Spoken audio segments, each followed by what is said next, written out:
Di video sebelumnya Mimin ada ngebahas tentang kasus pembunuhan yang pelakunya ini orang dekat alias teman dekat sendiri. Sekarang ada lagi nih kasus pembunuhan yang dilakukan orang terdekat yang buat ngucap jauh-jauh dari keluarga kita. Seorang anak laki-laki bernama Dioda Fasyadila yang umurnya ini masih tergolong muda 22 tahun tega menghabisi keluarganya sendiri dengan cara diracun.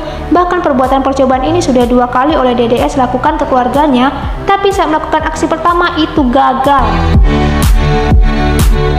DDS tega meracuni ayahnya sendiri Abbas Asyar yang berusia 58 tahun, ibu kandungnya Heri Riani 54 tahun, dan kakak pertamanya yang dikabarkan akan menikah Dea Kaurinisa 25 tahun.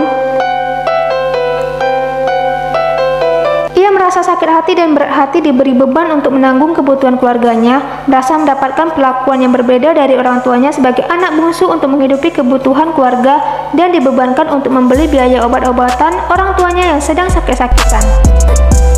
DDS pun merencanakan aksi nekatnya tersebut dengan merencanakan pembunuhan.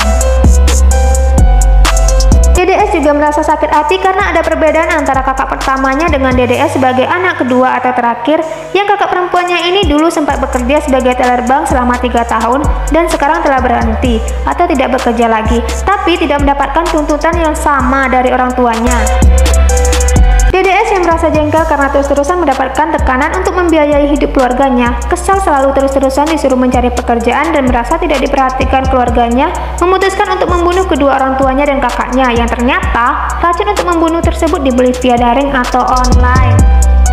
DDS yang gelap mata dan hati mencampurkan racun tersebut ke minuman teh dan kopi yang sudah ia siapkan untuk ayah, ibu, dan kakaknya di pagi hari.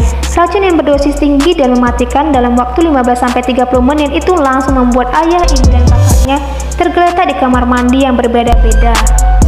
Melihat keluarganya sendiri keracunan, si anak terakhir tersebut pun berpura-pura pergi menghubungi ART yang bekerja di rumahnya, dan saat itu ada 2 tetangga lainnya yang menolong untuk membawa ayah, ibu, dan kakaknya ke rumah sakit. Tapi sayangnya mereka tidak terselamatkan.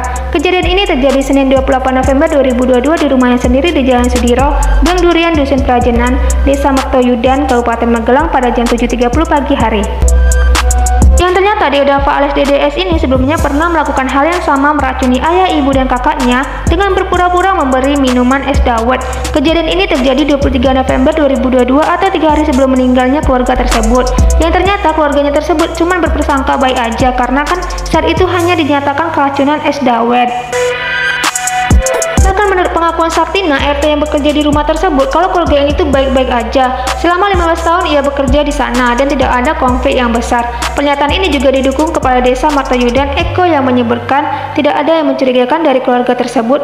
Bahkan si DDS ini aktif di kegiatan-kegiatan masyarakat dan punya citra yang baik di mata tetangganya. Namun berbeda dengan Agus, kakak kandung dari ayah DDS ini menyebutkan kalau si DDS ini akhir-akhir ini banyak berubah dan seringkali menghambur-hamburkan uang.